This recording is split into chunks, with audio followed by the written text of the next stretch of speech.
Oh, it's so dark. Is it? Okay. So, hey guys, I'm Tanika La Rosa Finney, and I am here with Rosa with Rose. So today's wine. Last week we had the Rosa 2022 um, with Dark Horse. This doing a different wine. It's not a rosé. I know it says rosé, but the whole thing is because I want to incorporate different wines. I'm learning about wines and how they can be beneficial in life and things of that nature. And like art collection, wines can be collected. And so this time I have a 2012.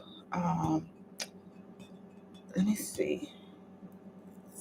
It's a 2012 Noble Alabama wine. It's from the Hodges Vineyards. I did find this at the ADC store. There we go. I don't know if you can actually see that. It has this weird, nasty little sticker on it that I've been trying to peel off. I don't know why they put the sticker on it.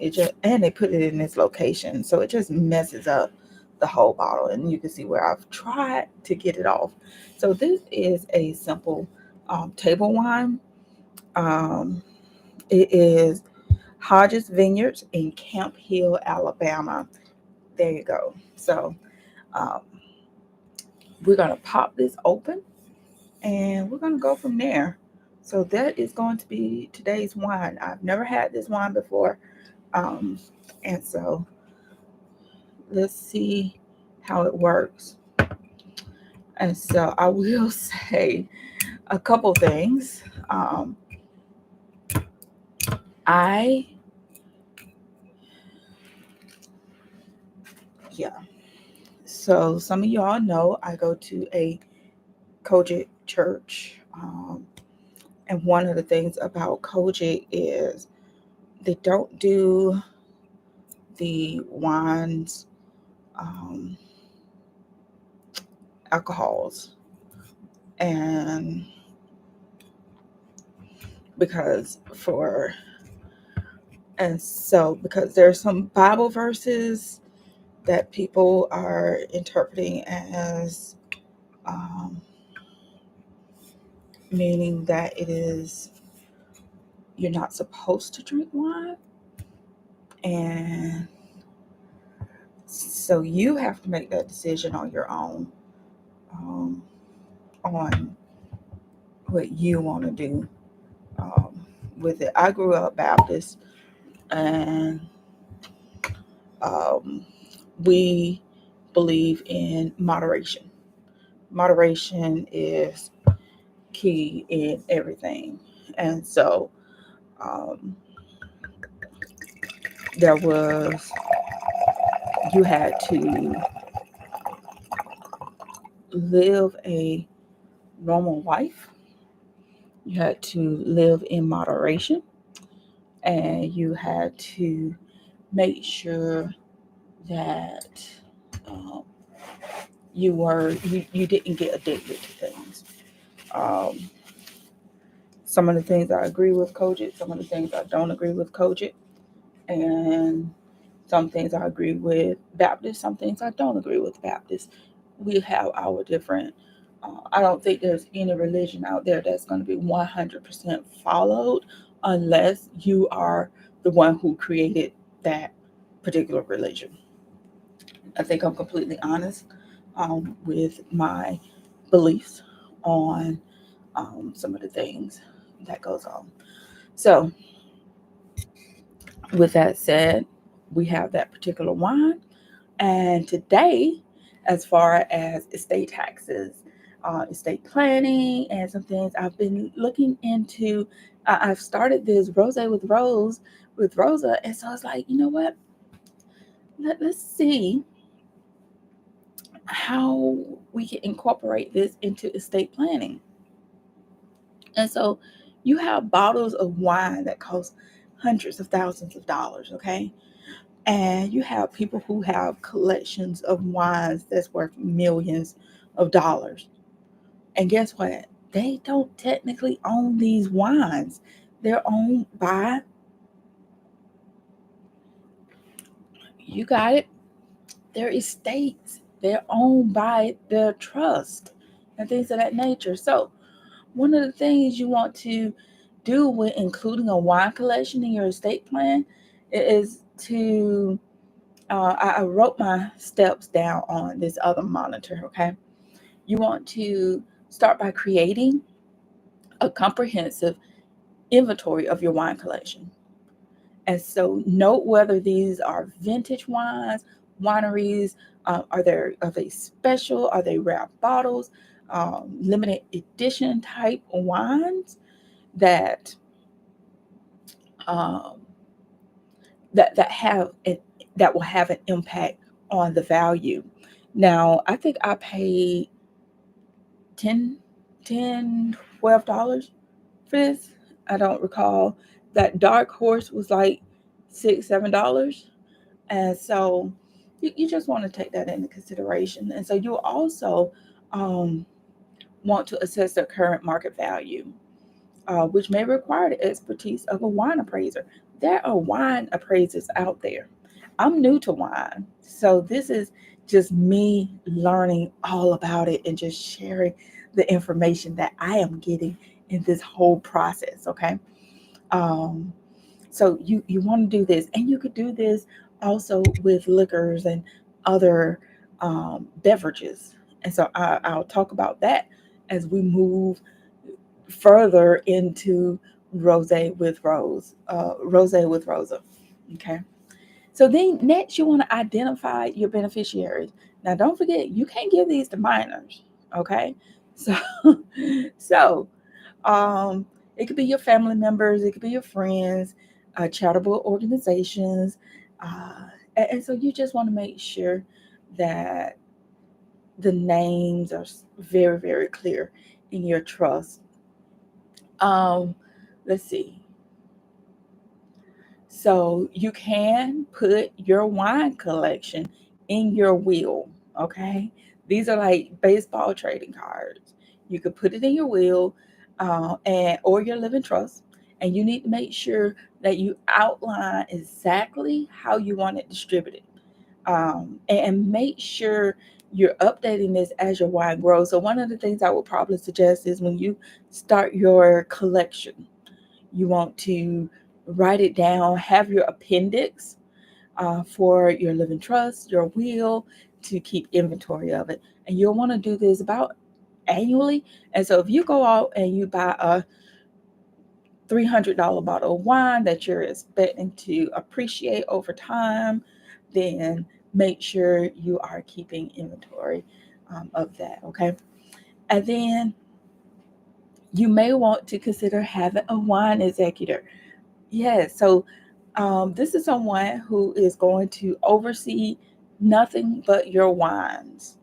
Okay. They are going to be knowledgeable about the wines. They're going to know about your collection, and they will know who to reach out to for your wines. Because what's going to be bad is if you leave your $1 million wine collection to someone who has absolutely no idea how much the wine is worth, and they drink it all, or they go and open all the bottles. There was I wish I remember the show. I think it was Monk, if I remember correctly. There was a show Monk, and there was a murder, and the lady was just drinking the wine, and she was like, "Oh, it was nasty because it tastes like vinegar," and the wine hadn't been taken care of. The owner had died, and all this other stuff, and so there was no one there to take care of the wine. So that executor will oversee that wine, make sure everything is okay. You're going to want to specify the storage and care. That leads into, you don't want your wines tasting like vinegar. You don't want a red wine vinegar, a $10,000 red wine vinegar. Just okay. So if you need specific storage, um, or conditions, You need to provide instructions on how to maintain that wine, okay? And this might include having a wine cellar or giving access to a wine cellar or maybe a professional storage. In some cities, there's professional storage, wine storages, okay? That is what I'm talking about. This is not, this is, yeah, you can get your box and wine in a box, but this is talking about the really good stuff, okay? Or you just want to make sure it's with a trusted individual. So that would be someone, again, your wine executor would be working with if your wine executor isn't the person. So now there may be some tax implications. Yes, tax implications. Um, so what you want to do is make sure you're consulting with a tax professional about um, strategies to minimize the implications associated with your wine collection. This is a little bit different from houses. Um, I I don't know enough about whether you would get basis or what basis you would get, fair market value, or however it would transfer. To be honest, okay. So that would be tax professional. That's something that I am learning. I have to learn. Okay. So, but we're going to talk about the tax implications a little bit later on. You want to regularly update your plan. Um, as your wine collection evolves, you drink some, you sell some, you might change your preference. Some people like a red wine. I like this wine. Um,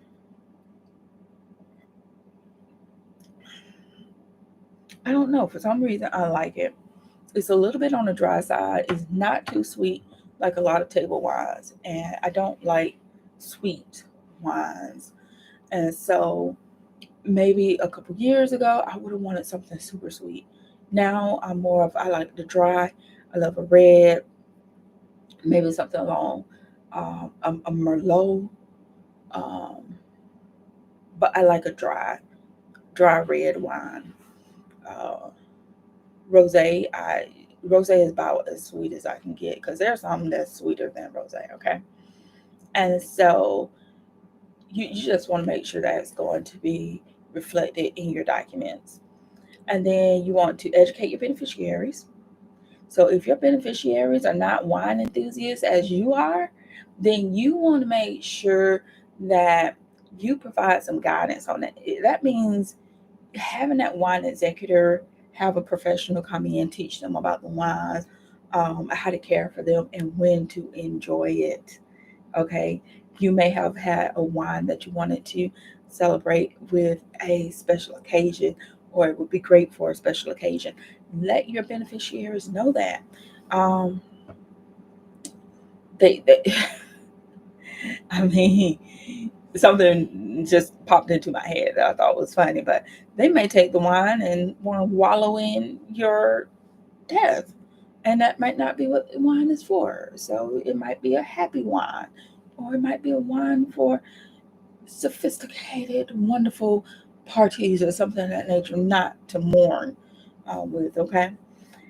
Documentation and records. So you're going to have this large collection. What you're going to want to do is maintain records of your wine collection, um, provenance, history, and appraisals. So I'll tell you an experience that I had. I went to Picasso in Las Vegas.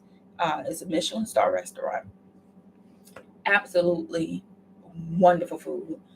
I had the full course meal with the wine pairings on everything. Okay. And the sommelier came, he told me about every single wine, where they originated from, the history behind them. And that was absolutely a wonderful experience for me. I enjoyed that. I want to go back and do something like that again. Okay. And so I say that because you're going to want that history passed on with your wines. And however you pass it on, you want to make sure the beneficiaries are aware of it, okay? Um, and it could be vital for if you have something rare. I'm going to say, you know, this might be, you might have something from Hodges Vineyard. Okay, Hodges Vineyard, that is an absolutely wonderful wine that you want to pass on to someone. And with that wine, you want to have the history behind it. And you want to explain what's going on, because not everybody will know what the Hodges Vineyard wine is for. So make sure your beneficiaries know what it is, okay? And then you want to not only have that documentation, you want to make sure that it is attached to each bottle of wine. Not attached to it, but you have that for each bottle of wine. And then again, you want to review your plan periodically. I've told you need to update your plan every time you make a change or sale or acquisition of a new wine. You want to just review it and take into consideration any personal circumstances. If you want to change your beneficiaries, and take into consideration tax laws that can impact it. Okay, so wine collection, it can be extremely beneficial, and a lot of times we overlook that. Now, am I saying you need to have this for every single one of those bottle of wines that you're gonna have with your girls' night out? No. This is if you are collecting wines, okay? So that's the first thing. So now, along, since this is rose with Rosa, and it's about, let's see, what time is it? It's 10:40 p.m. So now what we're gonna really do- jump into is, as a new wine enthusiast, what should I be looking for in a wine or whatnot? And I don't know. I look at, does it taste good? If I don't like the taste of it, I don't want it. But then there's like, oh, you have to smell it. And that's what the sommelier taught me, you know, smell it. He would probably hate this glass that I am using. And you want to make sure you're using the right glass and you're paired it with the right thing. Right now, I had dinner earlier and I'm not eating it with anything. Okay, so there's that. But we'll talk about the becoming a wine enthusiast later. Now, what I do want to do is talk about some tax stuff, some tax implications. Okay. So when you're passing it down, you can have some tax implications, and this is going to depend on your jurisdiction. So you're going to want to talk to an attorney or tax preparer that have experience in wine collections. Okay, and it's also going to, the value of it will also have an impact. $1 million wine collection versus my $10 wine collection. They're going to have two separate implications. Okay, so um, and there are some thresholds that are subject to um, estate taxes. Here is around 12 point, is it 12.9, 12.5, 12 per for a single person. I do know million, okay? And it may be included in the state's total value for the tax purposes. And so you have to understand that some states have estate taxes, some states don't. Where I am, we don't have them, okay? And so you just want to make sure that you're doing proper planning, that's including gifting it and using your exemptions so that you can minimize the estate taxes or the impact of the estate taxes on there. Now, you're also going to have gift tax issues. So if you want to give it while you're still alive and you want to give it to your heirs, don't forget you have the, is it $15,000 annual gift tax exclusion, And if it exceeds that amount, then you do have to, um, that's when the tax applies, okay?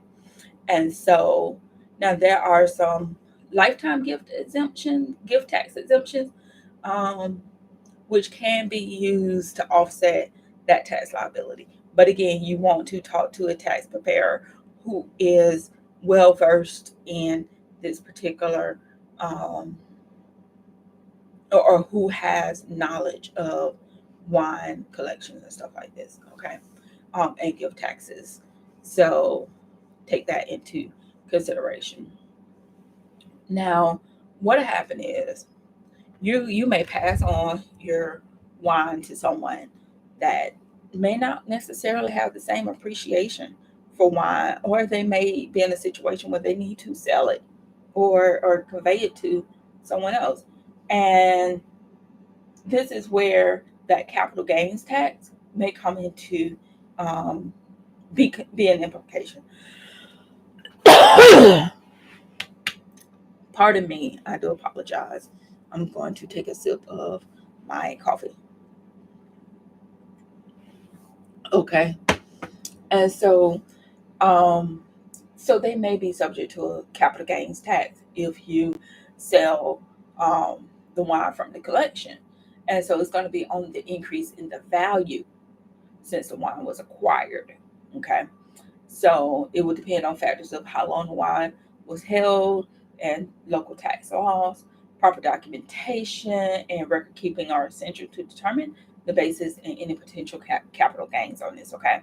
So you might buy a bottle of wine today that costs $100, and 30 years from now, you might still have the same bottle of wine. It's been aging, and now it's worth $10,000. And so, if they decide to sell it, there's going to be that capital gains tax on it, long term, and $9,900 that they'll have to pay capital gains taxes on. So you just want to make sure that you're thinking about that, as you move forward. So it's that, um, increase in value from when it was acquired. Okay, and so if it's in, so this is where some of the trust planning come into play. Same thing with houses, is if you give it to them, then you that basis increase up to that fair market value at that time that it was given to them. But if you put it in a trust, it stays in a trust, and they retain the basis of when you purchased it. Okay, so those are little things that you want to make sure you're taking into consideration. Now you also have some state or local taxes, um, and that's the gift tax laws, and they differ from federal laws. Okay, so I'm in an area where it's not really a problem. Okay, so you have special valuation. You want to take that into consideration. So when you determine the value of the wine in an estate, it can be challenging, and so it is important to have a professional wine appraiser. Yes, we talked about having the wine executor. Um, Now we're going to look at having a wine appraiser assess the collection's value. Okay, so it is like having an art collection or collecting, um, just random stamps or something of that nature. And you've been collecting them. It's been a hobby of yours, and you're thinking, while it has sentimental value to you, it may not have a huge, um, monetary value. So you do want to take that into consideration, and you want someone to be able to come in and assess the value of that. So the appraisal is just essential for estate tax purposes, and determining the capital gains when the wine is sold. Okay, so you do want to take that into consideration. And sometimes, if you don't have family members that you think would appreciate the wine collection, you can just pass it on to a charitable organization and allow them to. Um, what I've seen is there's this wonderful wine. They do these auctions and they use it to raise funds for their organization. So, and it could be a charitable deduction on your income tax return. But again, it's going back to, you have to have that wine appraiser come in and appraise the value of that wine, that fair market value. Okay. Um, Spousal exemption. So you have that come into play, and so it's the unlimited transfer of assets between spouses, without triggering the gift or estate taxes. So this could fall under that as well, especially if it's um, a large collection.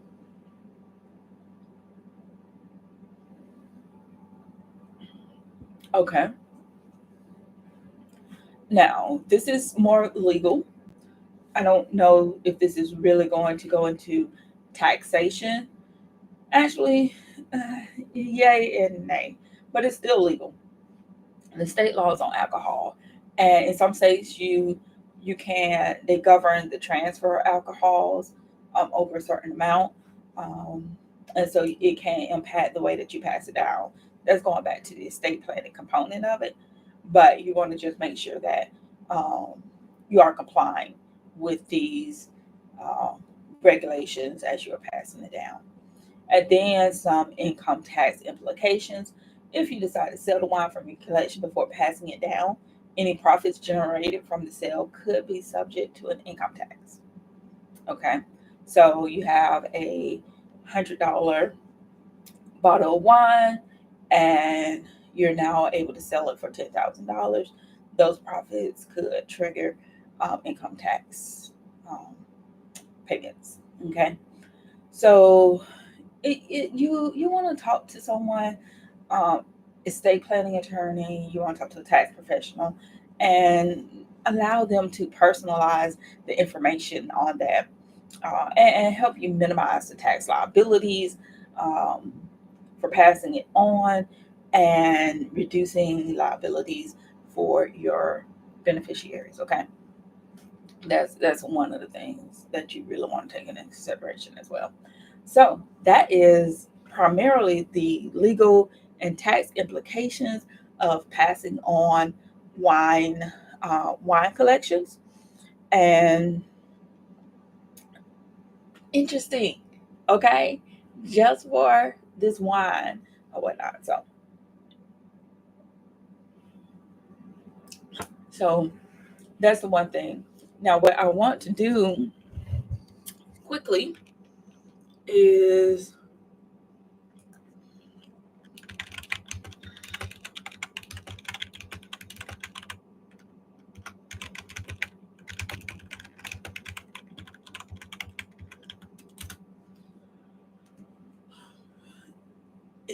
after having that experience with sommelier, I'm not pronouncing that correctly. Um, it was just, as I said, it was just a wonderful experience for me. It was also on my birthday, so um, William says it was a once in a lifetime thing. I don't believe in that. I think I want to do it again, so it's not going to be limited to a once in a lifetime thing. Okay, so let's see here. Um, So I have a few things that we can look for as new wine enthusiasts, drinkers, or whatever you want to call it. I'm not a wine drinker. I think, as I said, I just like you know, a glass of wine is okay for me. So um, the first thing it says that we need to do is look at the grape varietals. Um, So it's named after the grape variety in which it made from, such as the Cabernet Sauvignon, Chardonnay, Merlot, and tasting wines made from different grapes will give you a sense of their unique flavors. As I said, over time, I realized while I love green grapes. Okay, that's seedless green grapes. That's what I love.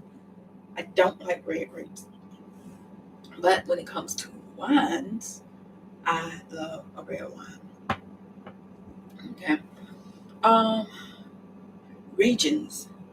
So you want to look at the different regions, warm regions versus cold regions, um, and their distinct characteristics. So you have Burgundy in France, and um, it is Pinot Noir, and Napa Valley is more known for the Cabernet Sauvignon. Okay, I'm going to get those names correct. I'm straight country. Okay, so we're going to, as we learn about these wines, we are going to get those names right.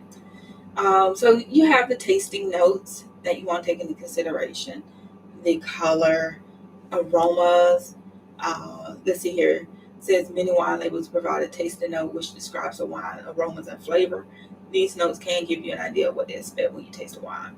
Okay, and so tasting wine is a subjective experience. So that goes back to some people love super sweet, some people love dry.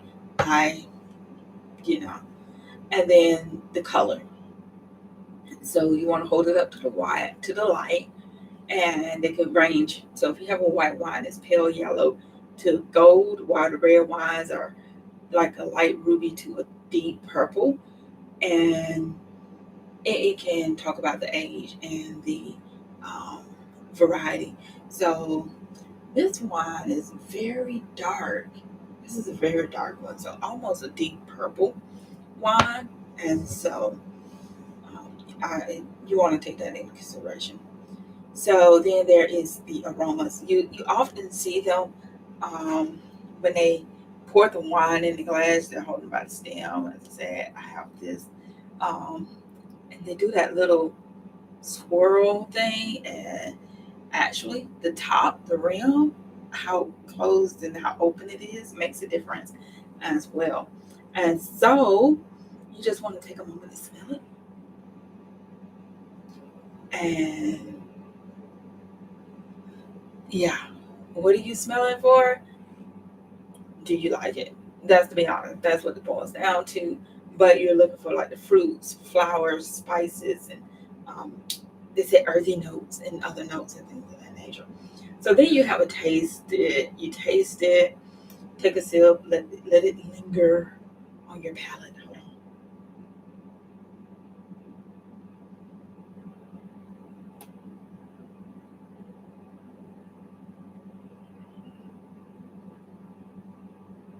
So you're looking at the taste, the acidity, sweetness, um, the tannins. Tannins are in red wines. So um, the guy, he did mention tannins when I bought this bottle. I probably shouldn't hold it like that, but the tannins and uh, the body and whatnot. So as we move through this process, we're going to learn about that even more. Okay. Then food pairings. So you're going to experiment with food pairings. You can easily go into Google and figure out how to pair it with certain things. Um, White wines go well with seafood, while red wines typically go with red meat. I do know that white with white, red with red with red. Okay, and then we're going to start learning about the wine terminology, and it's better to understand and communicate your preferences. Um, Dry. So y'all heard me talking about dry. Dry is not sweet. Okay, and there's the oaky. That's where it's flavored from oak aging, full bodied, that's rich and robust and balanced. Harmony between acidity, sweetness, and the tannins. So you want to take that into consideration. And so then let's see. As someone who's new, let's go out and try attending some wine events. I've learned that here in Montgomery, there's wine tasting events that you can go to. You can go to winery tours. I've always wanted to go on a wine tour, a winery tour, and so I do make plans to do that within the next year. And it just allow you to ask questions and learn from experts. I will say that a few years ago, I went to uh, I forgot, we were on the beach, and that was the what was that place? We went to the they had the roller coaster park and everything, and it shut down, and they had like a little winery thing, and we went in there and we tasted a whole bunch of different wines and all that other good stuff, um, and it was really good. Okay, so we were drinking blackberry, sweet potato, all sorts of wines that they brewed, and so just take that into consideration and going. You're learning from experts as well. Keep a wine journal. I have not thought about doing that. And so I'll probably start doing that as we move through this journey together. And the biggest thing is you want to experiment, you want to have fun, and don't be put off by wine snobs, okay? Enjoy it, be able to enjoy some of it. Um, and learn through tasting and exploring. You're going to have some people out there that's like, oh, you're new. And they're going to look at you strange because you're just now getting into this world. And so screw them. Have fun. Enjoy. Try it. Explore. Okay. And then you may want to take a few formal classes or courses, whether this is online or not. Um, Y'all, it's 11 o'clock. Okay. And that was my alarm going off. So it just helps you, it gives you structure and teaches you about the tasting to enhance your knowledge. So we talked about three different things here. We looked at the tax implication, we looked at how we can include this in our estate plan, and as a new wine enthusiast or as a wine taster, how it can, what we can do and what we're looking for. Okay. So we'll talk about this as we move forward. Next time we might talk about liquors. We don't know at this point, but I do want to make sure that this is also fun in the long run. So sometimes we're going to have some visitors come on. Hopefully, I am praying that we can get visitors on to talk about different things in the community, how it works, and of course share a glass of wine. And um, I will try to get the wine out to you before. So just you'll see that on Facebook, like, hey guys, we're going to do um, Hodges Vineyards or something of that nature. Okay. Now I will say the wine that I really want to try is that Snoop Dogg wine. So that might be that might be the next one that we try out, and so we will go from there. So just savor this experience, enjoy discovering the new wines, and as I said earlier, this is subjective. Everybody's palate is different. Everybody's preference is different. Just because you might like the taste of the $10 wine, somebody might come along and say, "Oh, that's nasty. I only drink the $100 a glass wine." Okay, so don't be put off by what you like. There's, it's the same thing. I hate McDonald's French fries. Okay, yes, I hate McDonald's French fries, but McDonald's is still in business, and people are going there and buying thousands of pounds of their French fries every day. Okay, thousands and hundreds of thousands of pounds of French fries every day. So because they like them, so you have your preference, and so just trust your own palate. Just trust your own tongue. Okay, and biggest thing, have fun along the way. That's the whole goal of what I would like to do with Rosa, is talk about estate planning from a fun side. We don't have to talk about death all the time. We don't always have to be uppity and snooty, because guess what? That's not me. Okay, so we're gonna wrap it up here. I hope y'all enjoyed. Um, so don't forget to subscribe and like this and comment. Add a comment. Let me know what you think. What topics is there a wine that you want to try out? Let's go there. Okay. So I'll talk to you later. Y'all have a wonderful night. I am Tanika Rosa Lakes Finney, and I'm signing out of Rose with Rose. Bye.